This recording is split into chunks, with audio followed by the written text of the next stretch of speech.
The stars looked different through Veltharian eyes. Commander Kyle stood on the bridge of the warship Dominion, watching the blue and green planet slowly rotate below them. Earth. Such a small world, yet it had caught the attention of the entire Veltharian High Council.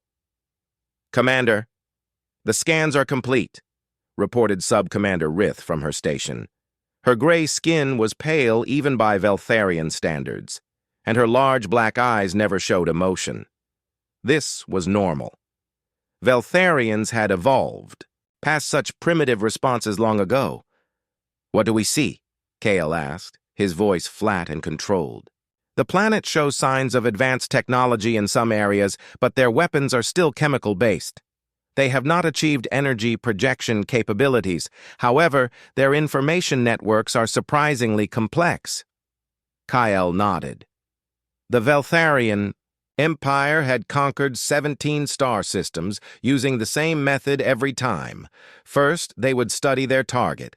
Then they would extract the knowledge they needed from the inhabitants' minds. Finally, they would take control of the planet's government and resources. It had never failed. Are they space-capable? Barely. They have sent small vessels to their moon and some nearby objects, but nothing that could threaten us. Good. Kale turned to face the bridge crew. "Send word to the High Council. We will proceed with Standard Protocol 7. Protocol 7 meant neural extraction.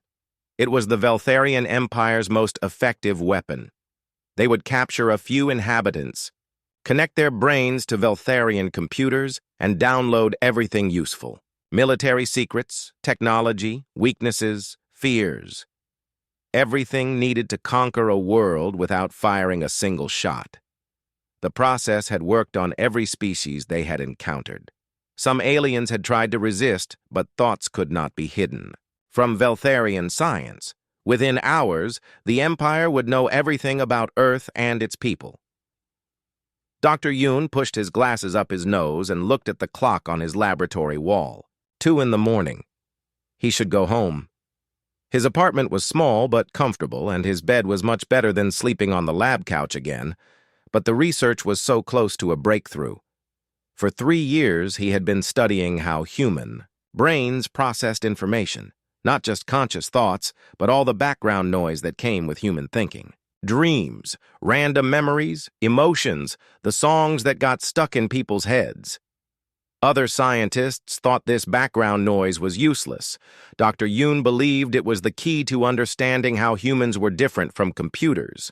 Machines could process information faster and more accurately, but they could not create, could not imagine, could not feel. He saved his work and turned off the computer monitors. The laboratory fell into darkness, except for the small lights on various machines. Dr. Yoon gathered his papers and put them in his bag. Tomorrow he would continue the experiments. He never made it to the door. The light that filled the room was not like anything on Earth. It was silver and blue, and it seemed to come from everywhere at once. Dr. Yoon felt his body become heavy, then weightless. The laboratory disappeared. When he opened his eyes, Dr. Yoon was lying on a metal table in a room that hurt to look at. Everything was too bright, too clean, too perfect. Strange symbols covered the walls, glowing with soft light. 3 tall, thin creatures stood around the table. They looked almost human, but wrong in every detail. Their skin was gray like old concrete. Their eyes were huge and completely black, with no white parts at all. They had no hair, and their heads were larger than human heads should be. "The subject is conscious," one of them said. The voice came from nowhere and everywhere, speaking perfect Korean directly into his mind. "This is unexpected," said another. "The paralysis field should have kept it unconscious for several more time units. Perhaps this species has unusual resistance. We should proceed quickly before it fully awakens." Dr. Yoon tried to speak, but found his throat would not work. He tried to move, but his arms and legs would not respond. Only his eyes could move. And what he saw terrified him. Machines surrounded the table, all connected by cables that pulsed with soft light. One of the creatures held a device that looked like a helmet made of crystal and metal. Thin wires extended from it, each ending in a needle that gleamed like silver. "Subject appears to be experiencing fear," observed the first creature. "Emotional responses are stronger than expected from a primitive species. Begin the extraction." The creature with the helmet moved closer. Dr. Yoon wanted to scream, to run, to fight, but his body was not his own.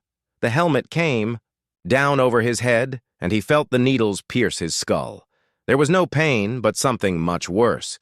He could feel his thoughts being pulled away, copied, stolen. In the Veltharian computer systems, alarms began to sound. Chief Analyst Vex stared at the data streams flowing across her screens. This was not normal. Neural extractions usually produced organized information, memories in sequence, knowledge sorted by category, emotions filed separately from facts. But this extraction was chaos. Random images flashed through the system. A cat wearing a small hat, a man slipping on ice and falling down, moving pictures with words that made no sense. "This is fine," appeared over and over, showing a cartoon dog sitting in a burning room. "What is this data?" Vex asked data specialist Nora, who was frantically adjusting controls. "Unknown. The subject's mind appears to contain vast amounts of irrelevant information mixed with relevant data. I am detecting what appears to be humor, comedy, jokes, amusing images and concepts. The subject's brain has dedicated significant storage space to information that serves no survival or strategic purpose." Vex had studied dozens of species, but she had never encountered anything like this.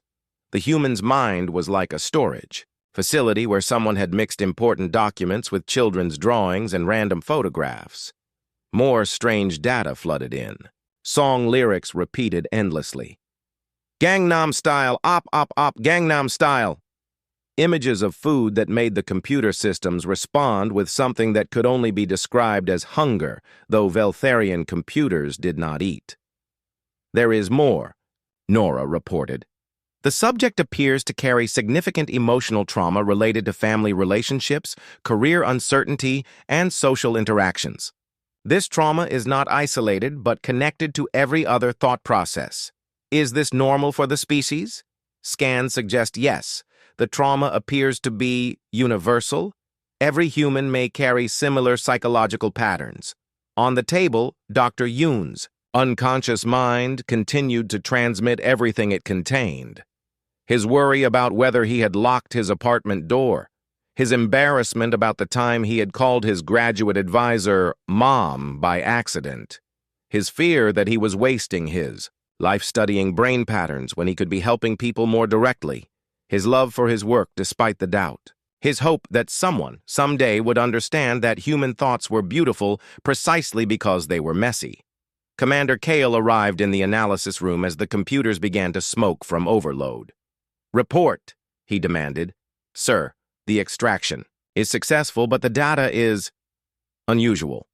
The human mind contains far more information than expected, but most of it appears to be irrelevant noise." "Define noise." Vex gestured to the screens, where images of dancing babies and philosophical questions about tree sounds in empty forests scrolled past military satellite data and brain chemistry research. "Jokes, sir. Fears about social situations. Repetitive songs. Questions about existence that have no logical answers, and emotions connected to everything." Kyle studied the chaos flowing across the screens. In 17 star systems, they had never encountered anything like this. Other species thought in organized patterns. Humans appeared to think in complete disorder, while somehow still functioning as an intelligent civilization. "Continue the extraction. If their minds are this chaotic, they should be easy to defeat. Chaos cannot stand against order." But as Dr. Yoon's thoughts continued to pour into Veltharian systems, something strange began to happen. The computers started to slow down, not from overload, but from something else.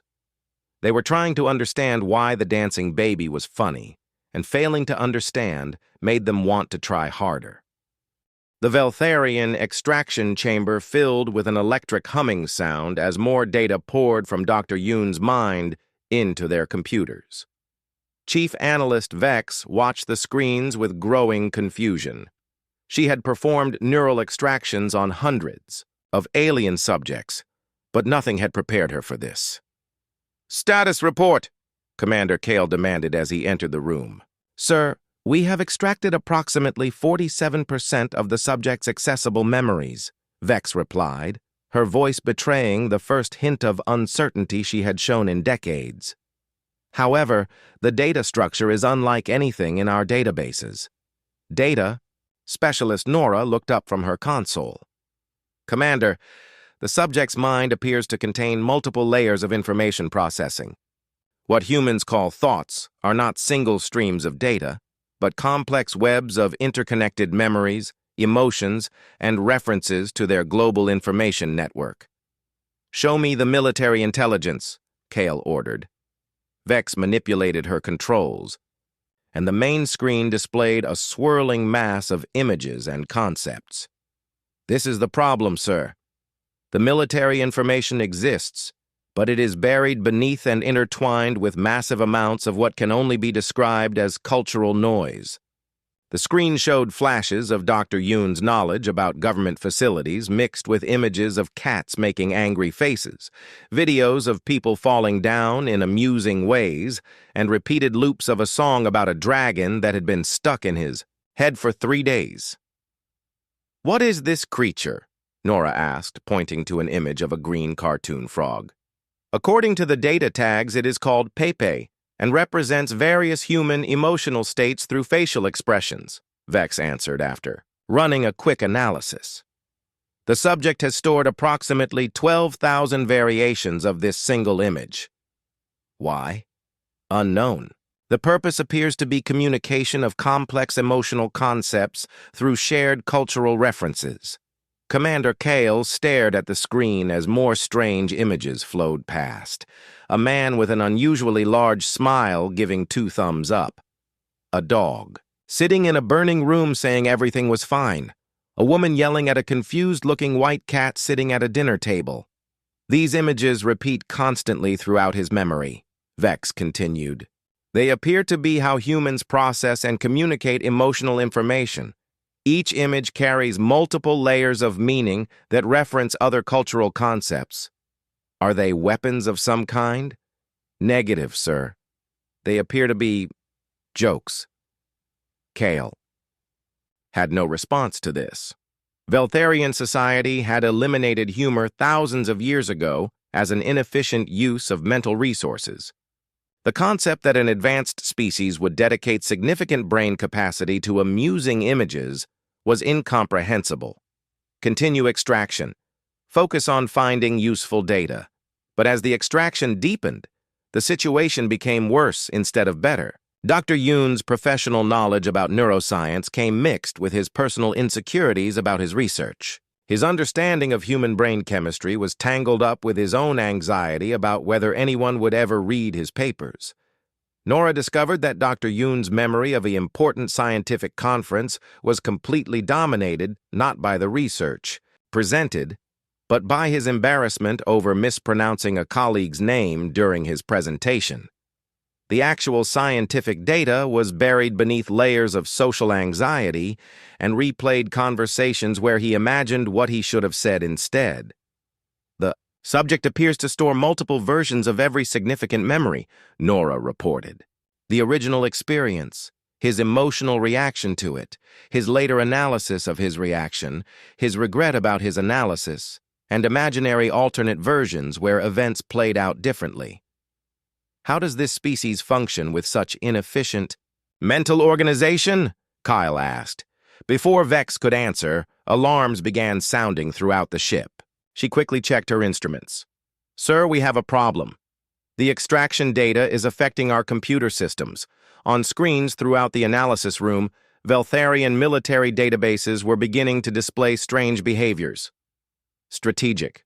Planning algorithms were generating battle formations that looked suspiciously like dance moves. Communication arrays were automatically adding small pictographic faces to official military dispatches. The ship's navigation computer had started suggesting scenic routes instead of the most efficient paths. "How is this possible?" Kyle demanded. "The human's memories contain references to something called the Internet," Vex explained quickly.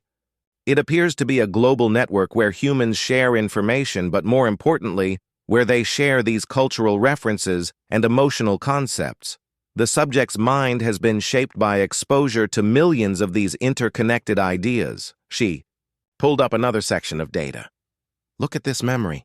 The subject is trying to focus on his scientific research, but simultaneously, he is thinking about a video of a dancing baby, wondering if he remembered to pay his electricity bill, feeling sad about a news story he read, and humming a song commercial about instant noodles. All of these thoughts are occurring at the same time and influencing each other.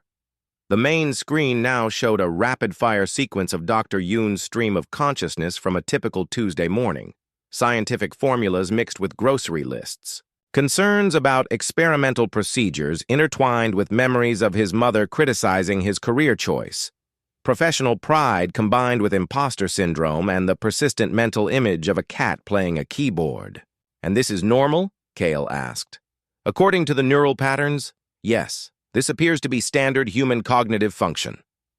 Sub-Commander Rith, who had been quietly monitoring the extraction, suddenly made an unusual sound. It took several seconds for the others to realize she was laughing. "Sub-Commander, report your status immediately," Kyle ordered. I am fine, sir.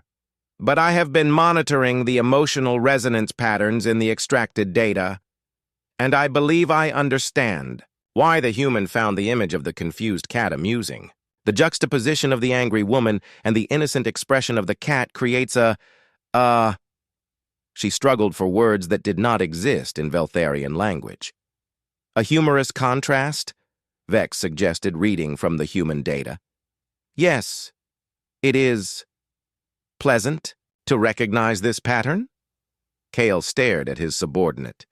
In 300 years of military service, he had never heard a Veltharian describe anything as pleasant unless it served a logical purpose. Meanwhile, the extraction continued.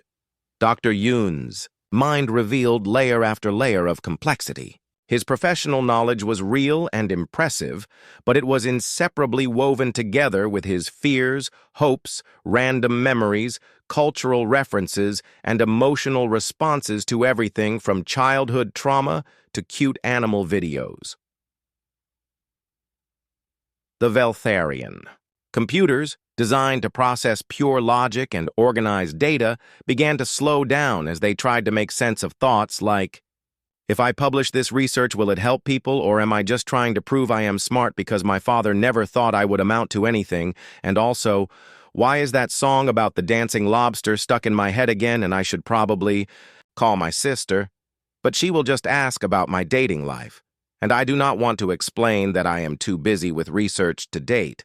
But really, I am just afraid of rejection, like that time in college when Sumin said she just wanted to be friends. And I still think about that sometimes when I am trying to sleep."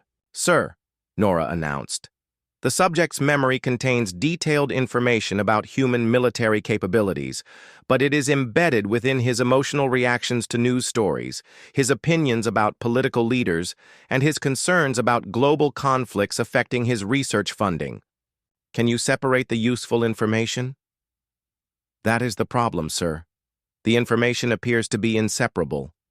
His knowledge of military technology is connected to his feelings about violence, which are connected to his childhood experiences, which are connected to his cultural references, which are connected to his scientific work. Remove one element, and the others become incomprehensible."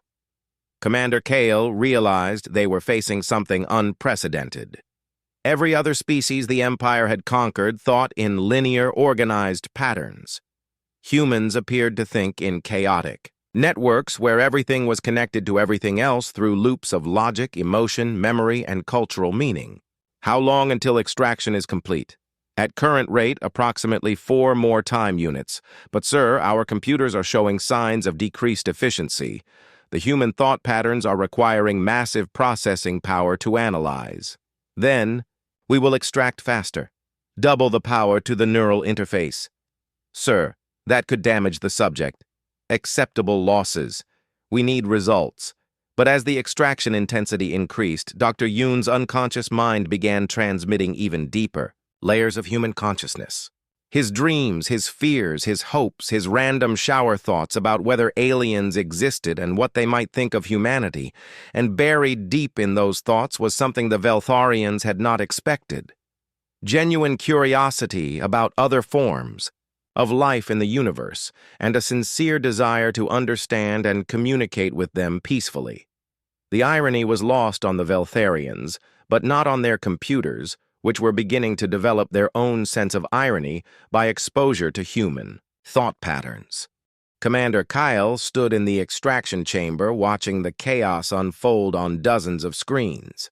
Dr. Yoon's extraction had been running for 6 hours, and instead of useful intelligence, they had collected what could only be described as the contents of a madman's diary mixed with an encyclopedia of meaningless images. Sir, the computers are requesting additional processing power, data specialist Nora reported. The human thought patterns are consuming resources at an exponential rate. Grant the request. We need results. Sir, perhaps we should try a different approach. One subject may not be representative of the entire species. Kyle considered this. It was logical. Perhaps this particular human was defective, damaged in some way that made his thoughts unusually chaotic. A larger sample would provide better data. Agreed. Initiate additional extractions. Select 5 more subjects from different geographical regions and social classifications. The abduction beams activated across Earth. In Seoul, university student. Ji-ho was taken while studying in the library, his mind full of upcoming exams and social anxiety. Office worker Mina disappeared from her apartment, her thoughts consumed by deadlines and her complicated relationship with her mother. Retired. Teacher Dong-hyun vanished from his evening walk, carrying decades of wisdom mixed with dad jokes and grief. Social media manager Yoonji was lifted from her office, her brain buzzing with internet trends and endless worry about online perception. Within hours, all 5 new subjects were connected to the Veltharian neural extraction system. The results were catastrophic. Chief Analyst Vex stared at her instruments in horror as the computer systems began displaying symptoms that could only be called a nervous breakdown. The addition of 5 more human minds had not clarified the data. Instead, it had multiplied the chaos by factors she could not calculate. From Ji-ho's mind came waves of imposter syndrome and philosophical questions he pondered during boring lectures. What if everyone is just pretending to understand what is happening and we are all confused together? Mixed with his knowledge of engineering principles and his secret love of romantic poetry, Mina's extraction revealed a complex internal world where professional competence battled constant self-doubt.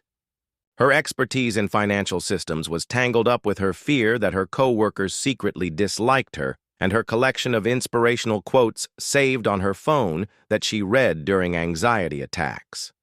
Dong-hyun's mind contained 30 years of teaching experience wrapped in layers of concern for former students, an endless supply of puns he had never been able to stop making, and deep sadness about his wife's death that he covered with humor because crying made other people uncomfortable. Yoonji contributed her encyclopedic knowledge of social media algorithms, mixed with existential dread about whether anyone's online persona represented their true self, and her growing suspicion that everyone on the internet was either lying or crazy or both. The patterns are consistent across all subjects, Vex announced, to the increasingly concerned bridge crew. Every human mind contains the same basic structure. Professional knowledge mixed with personal insecurities, cultural references, emotional trauma, and random entertainment content. This cannot be normal cognitive function, Sub-Commander Rith insisted, though she had been acting strangely since exposure to the first extraction. She had been caught humming melodies from Dr. Yoon's memory and had asked 3 different crew members if they thought her uniform made her look competent. "I am afraid it is," Vex replied, checking her readings again.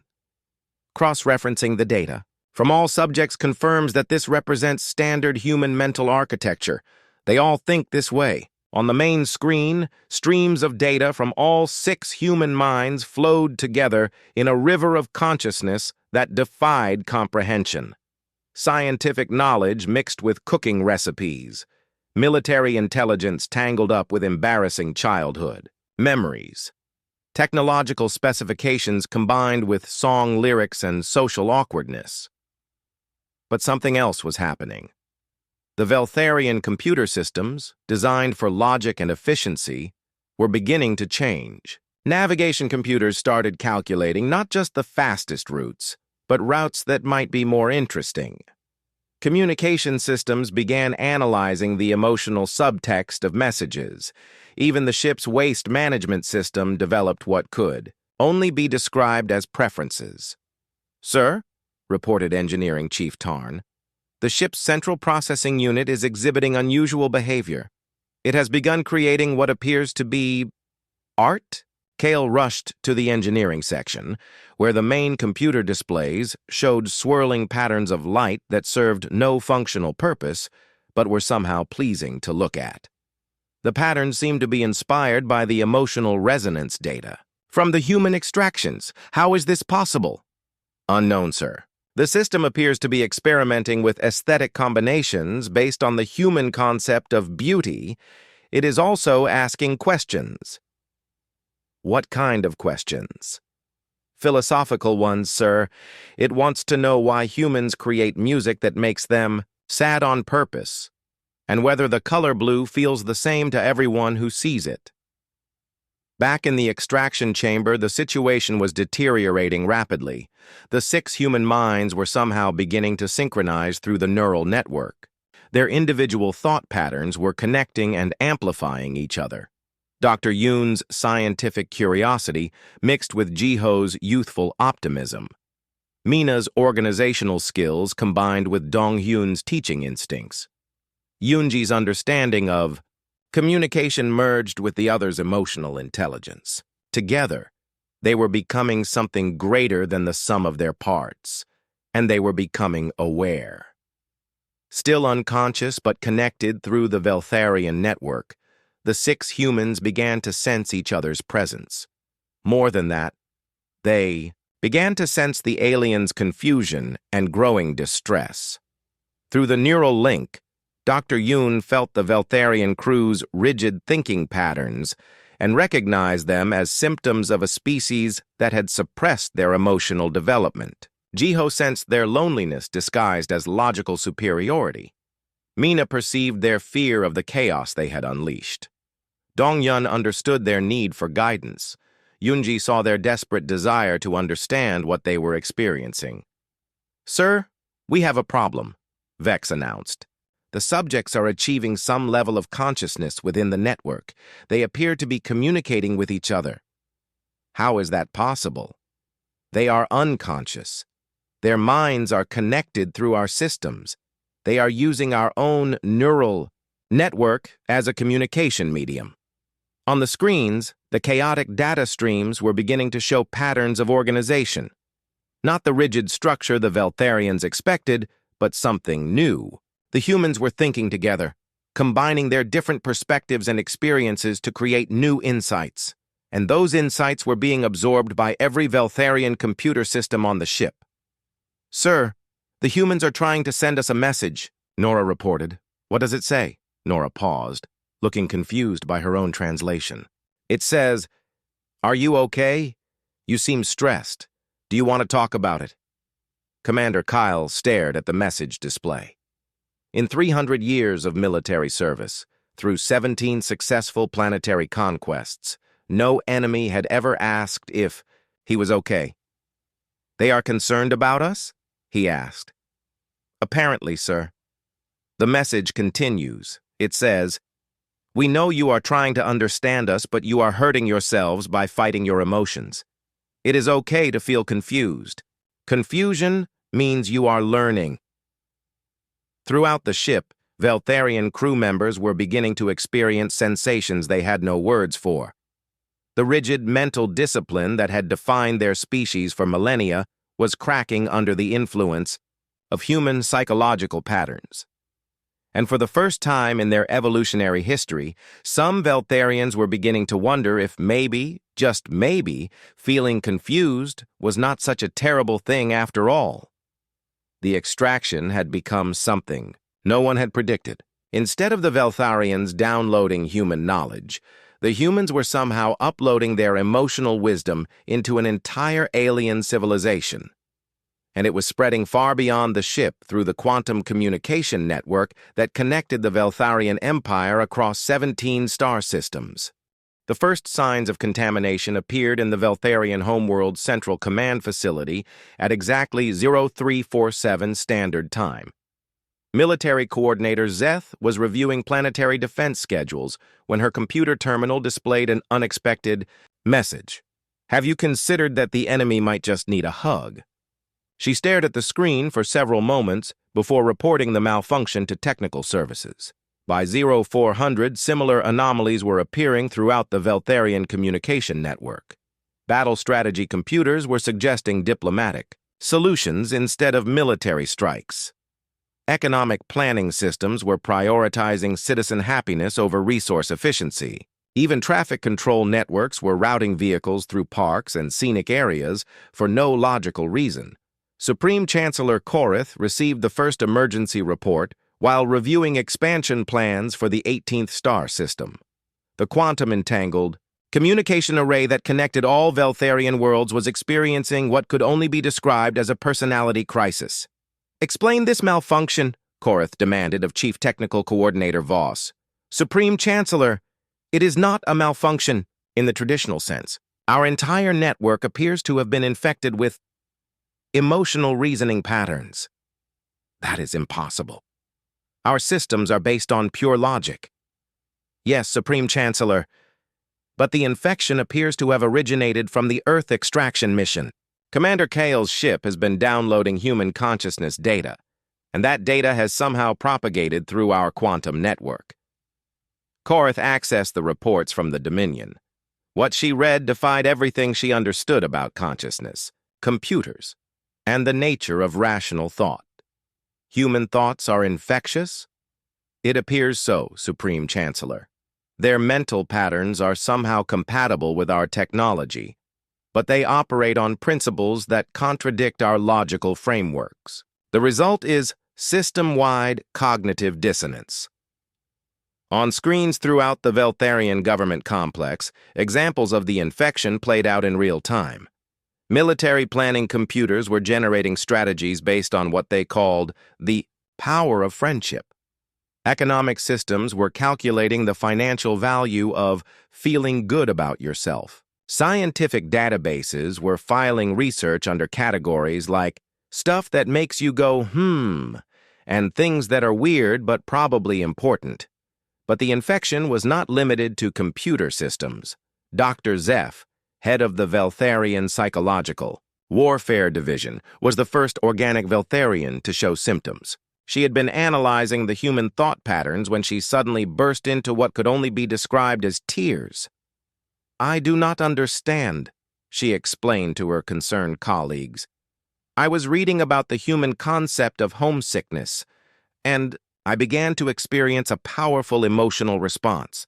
I miss something, but I do not know what." "That is impossible. Veltharians do not experience nostalgia." "I know. But I am thinking about the place where I was spawned, and I am wondering if the other spawn mates from my generation are content with their assigned functions. I want to contact them and ask how they are feeling." Her colleagues exchanged worried glances. Veltharians did not maintain social connections beyond professional necessity. They certainly did not wonder about each other's emotional well-being. But Dr. Zeph was not alone.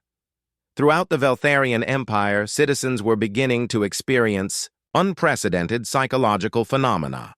On the mining world of Keth 7, Industrial Supervisor Quinn found herself staring at the sunset and thinking it was beautiful. She had seen thousands of sunsets, but had never noticed their aesthetic qualities before. Now she could not stop watching them, and she had started taking pictures to share with her work team. On the research station orbiting Vel Prime, scientist, Kess discovered that she had been humming while conducting experiments. When questioned by security, she explained that the melody made the work more enjoyable, though she could not define what enjoyable meant in logical terms. Most disturbing of all were the reports from the military academy on Theron 9, where young Veltharians were training for the Imperial fleet. Cadet instructor Ral reported that his students had begun asking questions that had no military relevance. They want to know if other species have families like they do, Ral reported to his superiors. They are curious about alien art, alien music, alien jokes. One cadet asked if we could try to be friends with our enemies instead of conquering them. That is clearly defective thinking. Recommend the cadets for psychological reconditioning. Sir, it is not just a few cadets. It is all of them. The entire academy is infected with curiosity about non-military topics. Supreme Chancellor Korith convened an emergency session of the High Council, but even the government was not immune to the spreading infection. Council members were arriving late because they had stopped to appreciate architecture or help colleagues with personal problems. During the meeting, Financial Minister Dex interrupted a budget discussion to ask if anyone else thought the council chamber felt lonely and impersonal. Perhaps we could add some decorative elements, Dex suggested. Plants or artwork or comfortable seating areas where we could have informal conversations. Minister, this chamber is designed for maximum efficiency, not comfort. Yes, but why can those not be the same thing? The humans appear to believe that emotional well-being improves performance rather than hindering it. Chancellor Korith realized the situation was beyond anything in Veltharian experience. The infection was not just changing how their computers worked. It was changing how Veltharians thought about existence itself. Status report from the Earth mission, she demanded. The report from Commander Kale was even more disturbing than she had expected. The extraction had not only failed to produce useful intelligence, but the human subjects had somehow taken partial control of the ship's systems. They were using the neural network to communicate directly with the Veltharian crew. The humans are offering to help us, Kyle reported. They claim that our distress is caused by suppressing our emotional responses, and they want to teach us how to process feelings in healthy ways. This is clearly a deception. They are trying to weaken us. That was my initial assessment, but Supreme Chancellor, they genuinely appear to be concerned about our psychological well-being. They are not demanding release or threatening retaliation. They are asking if we need someone to talk to about our problems. Chancellor Korith struggled to process this information. In 17 successful conquests, no enemy species had ever expressed concern for Veltharian welfare. What kind of problems? She asked, though she immediately regretted the question. According to the humans, we show signs of severe emotional suppression, social isolation, and what they call existential dread. They say we appear to be a species suffering from collective depression disguised as logical superiority. Around the council chamber, the other ministers were listening with expressions that could only be described as thoughtful. Under normal circumstances, they would have dismissed such analysis as enemy propaganda. But the infection had changed them enough to consider the possibility that the humans might be correct. The humans also say, Kyle continued, that our method of conquest is actually a cry for help. They believe we invade other worlds because we are lonely and do not know how to make friends. Minister of Defense Corps made a sound that was dangerously close to a laugh. That is ridiculous, he said, but his voice lacked conviction. Is it? Asked Minister Dex. When I analyze our expansion patterns logically, we always target species that show signs of emotional richness and social complexity. We never invade worlds populated by purely logical beings like ourselves, because logical beings would be harder to defeat, or because we are subconsciously seeking the emotional connections we have denied ourselves. The council chamber fell, silent as the ministers contemplated this possibility.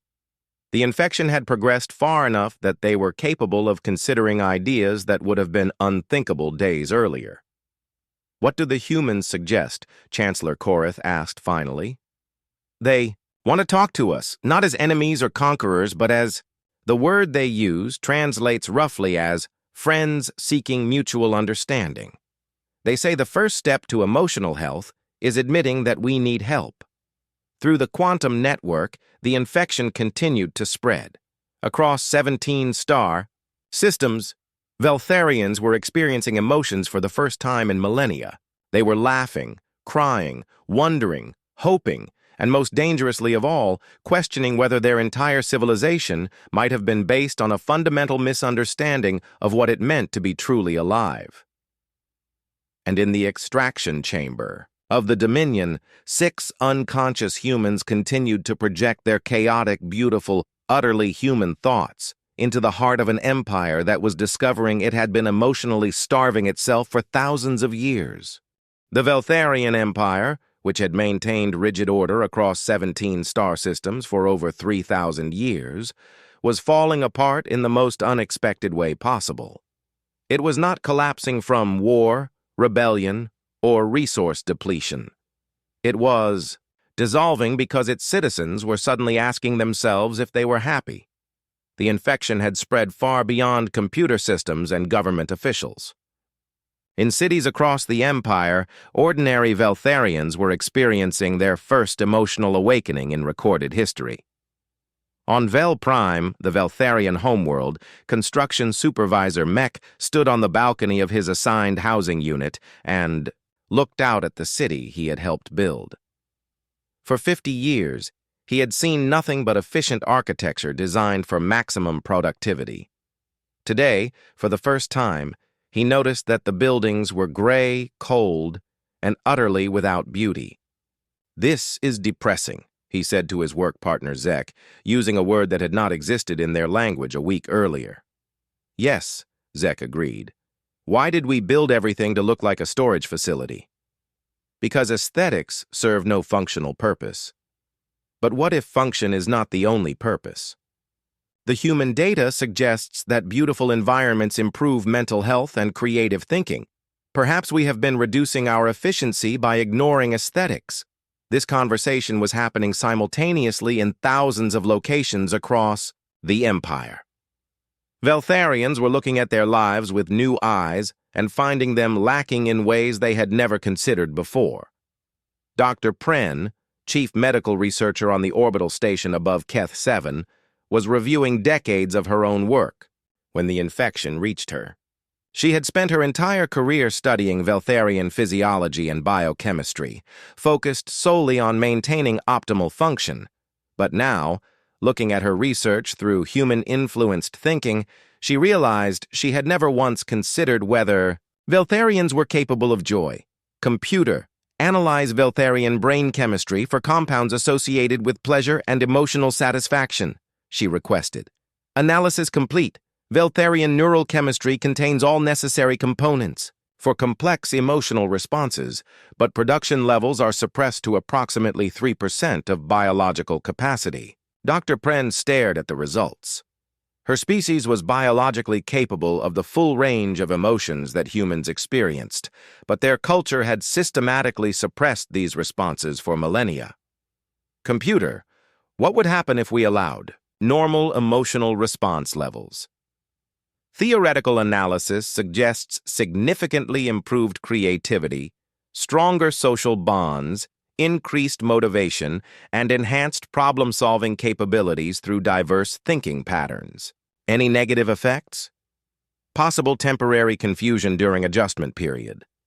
Some individuals might experience what humans call mood swings until emotional regulation skills develop. Dr. Pren realized she was looking at evidence that her entire civilization had been functionally brain damaged by their own cultural choices. They had not evolved past emotions. They had simply trained themselves not to feel them. The implications were staggering. Meanwhile, on the military training world of Theron 9, the infection had completely transformed the academy.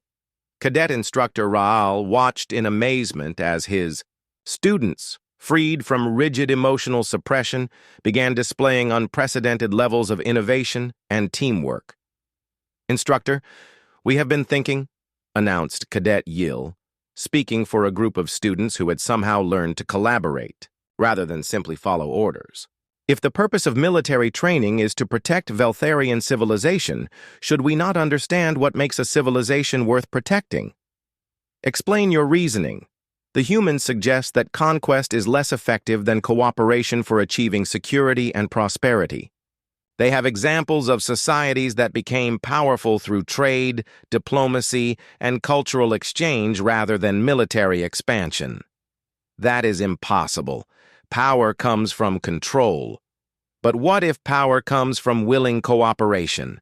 If other species chose to work with us because they benefited from the relationship, we would have stronger and more stable alliances than we achieve through conquest." Raal had no response to this logic, partly because it made sense, and partly because he was distracted by a new sensation he could not identify. Later, he would learn that humans called it pride in student achievement.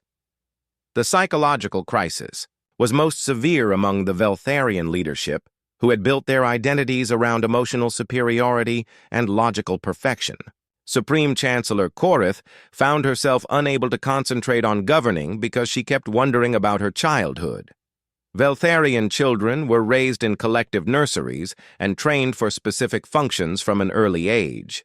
Korith had not thought about her spawn mates in over 200 years, but now she was consumed with curiosity about their lives and feelings. More disturbing was her growing awareness of loneliness. As Supreme Chancellor, she had thousands of subordinates and advisors, but she realized she had never had what humans would call a friend.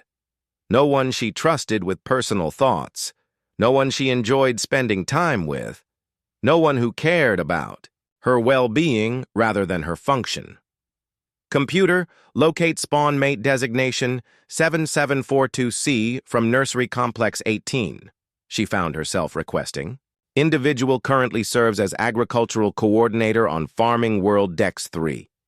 "Shall I establish communication?" Korith hesitated. There was no logical reason to contact someone from her spawning group. But the human infection had introduced the concept of nostalgia, and she discovered she missed connections she had not known she wanted. "Yes, establish private channel." The face that appeared on her screen was weathered by years of outdoor work, but unmistakably familiar. Spawnmate Ven looked surprised and concerned. "Supreme Chancellor, has something happened? Am I being reassigned?" "No. Ven, I wanted to ask how you are." "How I am. Are you satisfied with your work? Do you find meaning in agricultural coordination? Are you happy?" Ven's expression went through several changes as she processed these unprecedented questions. I do not know, Supreme Chancellor. Until recently, I would have said that satisfaction and happiness were irrelevant to agricultural productivity. But I have been experiencing unusual thoughts lately." "What kind of thoughts?" "I enjoy watching plants grow, not because it indicates successful cultivation, but because the process is beautiful. I have been wondering if the farmers under my supervision also find beauty in their work, and if they would be more productive if they were encouraged to appreciate that beauty rather than simply focus on yield quotients." This conversation represented the first personal discussion between high-ranking Veltharians in recorded history. Across the Empire, similar conversations were beginning as the infection spread through communication networks and personal contacts. But the most dramatic changes were occurring in the Veltharian High Council itself. The governing body of the Empire was supposed to meet daily to coordinate the administration of 17 star systems. Instead, they found themselves engaged in what humans would recognize as group therapy. "I have been thinking about the species we have conquered. announced Defense Minister Kaur during what was supposed to be a military briefing. We always assumed they resisted us because they were primitive and illogical. But what if they resisted because we were destroying something valuable? Define valuable, requested Economic Minister Dex. Their cultures, their art, their individual relationships, the things that made them happy to be alive. The council members sat in silence processing this concept. Under the influence of human, psychological patterns, they were beginning to understand that they had spent millennia destroying exactly the things they now realized they had been missing. Are we the villains in our own story? Asked Cultural Development Minister Nex, using another concept that had not existed in their language before the infection. The humans do not think so, Chancellor Korith replied. According to the reports from Commander Kale, they believe we are victims of our own cultural programming. They think we can change. Change how? They want to teach us what they call emotional intelligence, the ability to understand and process feelings in healthy ways. They claim it will make us more effective, not less. And if they are wrong, then we will have tried something new instead of repeating the same patterns for another 3,000 years. The meeting ended without any official decisions, but with something unprecedented.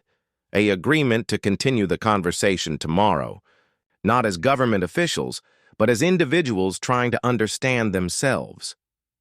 Throughout the Empire, the infection continued to spread and evolve.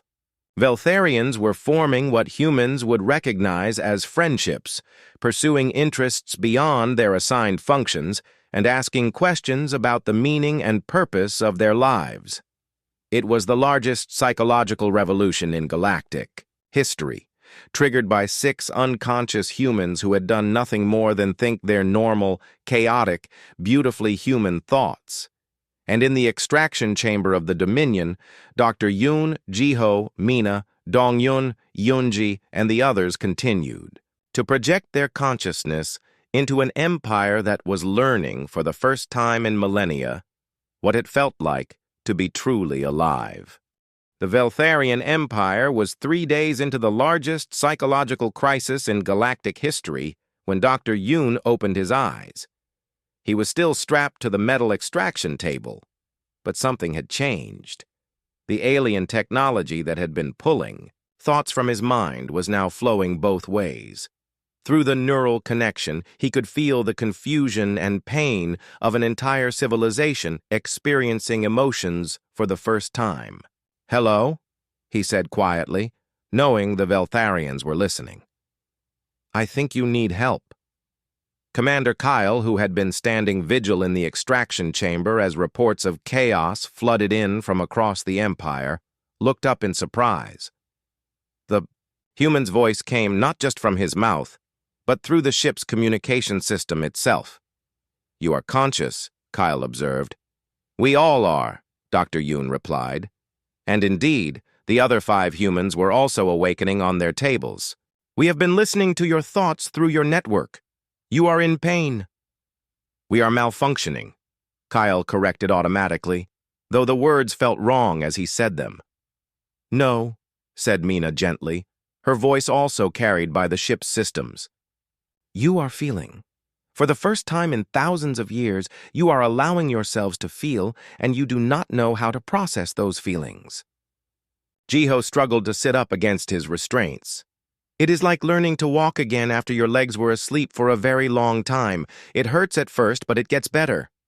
"The pain serves no function," Sub-Commander Rith protested, though her voice betrayed uncertainty. "Yes, it does," Donghyun replied with the patience of someone who had spent 30 years teaching confused students. "Pain tells you that something needs attention. Emotional pain means your mind is trying to heal from damage you did not know existed."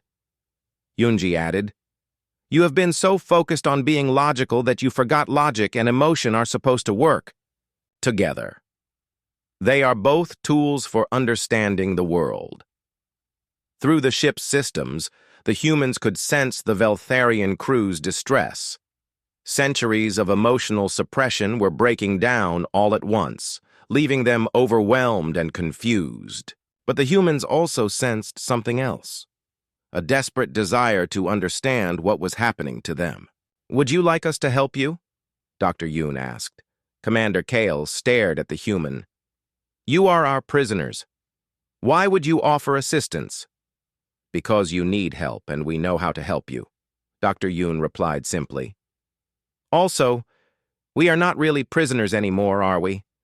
We are connected to your entire network. We could probably shut down your ship if we wanted to." This was true, and everyone in the room knew it. The human consciousness data had become so integrated with Veltharian systems that removing it would cause catastrophic failures. "But we do not want to hurt you," Mina continued. "We want to help you understand that what you are experiencing is not a malfunction. It is healing." Chief Analyst Vex, who had been monitoring the conversation, spoke. How do you process such chaotic mental states without losing efficiency?" Jiho almost laughed. "Who told you that emotions make you less efficient? We accomplish incredible things precisely because we feel strongly about them. Passion drives innovation. Love motivates sacrifice. Even anger can fuel justice. But the chaos is not actually chaos," Yunji explained. "It looks random because you are trying to understand it with only logic. Emotions have their own patterns and purposes. Once you learn to recognize them, they become tools instead of obstacles." Donghyun cleared his throat gently. "Think of it like music. Individual notes sound random and meaningless. But when you understand how they work together, they create something beautiful and powerful." "Music serves no survival function," data specialist Nora objected, though she sounded less certain than usual. "Music helps humans bond with each other, process difficult emotions, inspire courage, and find meaning in life," Mina replied. "Those things absolutely serve survival functions, just not in the ways your current thinking recognizes. Through the neural link, the humans could feel something changing in the Veltharian crew. The rigid fear and confusion were slowly giving way to something that might eventually become curiosity." "How do you manage conflicting emotions?" Sub-Commander Rith asked hesitantly. "Practice," Dr. Yoon said gently. "Like any skill, emotional intelligence improves with time and effort. You learn to recognize what you are feeling, understand why you are feeling it, and choose how to respond." "But what if emotions lead to poor decisions?" "They can," Jiho admitted, "but so can pure logic without emotional input. Emotions provide information about what matters to you and what will make you happy. Logic helps you figure out how to achieve those things. You need both," Yunji added. "Besides, you have been making poor decisions for thousands of years based on incomplete information. At least now your decisions can be based on complete information about what you actually want and need." Commander Kale was quiet for several minutes processing this concept. Finally, he asked, "How do we begin?" "Start by admitting that you do not know how to handle emotions, and that is okay," Donghyun suggested with the warmth of someone who had guided thousands of students through difficult learning processes. "Everyone starts as a beginner." "Talk to each other," Mina added.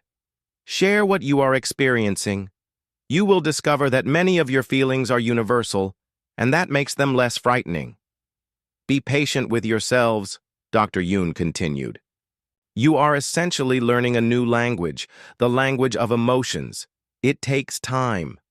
And remember," Jiho concluded, "feeling confused or overwhelmed does not mean you are broken. It means you are growing." Over the following hours, something unprecedented occurred aboard the Dominion. The Veltharian crew began to open up to each other about their emotional experiences. Commander Kale admitted that he felt lost and uncertain about his role in conquering other species. Sub-Commander Rith confessed that she had always wondered what it would be like to have friends instead of just colleagues. The humans, still connected to the ship's systems, served as guides and counselors. They helped the Veltharians identify and name their emotions, understand why they were experiencing them, and develop healthy ways to process them. Meanwhile, similar conversations were spreading across the Veltharian Empire through their quantum communication network. The psychological revolution was becoming a healing process, with humans throughout the galaxy serving as inadvertent therapists to an entire alien civilization. On Vel Prime, Supreme Chancellor Korith made an unprecedented decision. She opened a direct communication channel to Earth and issued the first diplomatic contact request in Veltharian history. "People of Earth," she broadcast, "we came to your world intending conquest. Instead, you have given us something we did not know we needed: the ability to feel alive. We withdraw our invasion fleet and request permission to learn from you. We also," she added with something that might have been humor, "apologize for the abductions. We did not understand that friendship usually begins with introductions rather than brain surgery." Dr. Yoon, now free of his restraints and sitting in what had become an impromptu therapy session with the Dominion's senior staff, smiled as he heard the broadcast. "Commander Kale," he said, "would you like to be the first Veltharian to visit Earth as a friend rather than a conqueror?" Kale considered this question with both his newly awakened emotions and his traditional logical analysis. The emotional response was curiosity and hope. The logical response was that cooperation would likely be more successful than conquest for achieving long-term security and prosperity.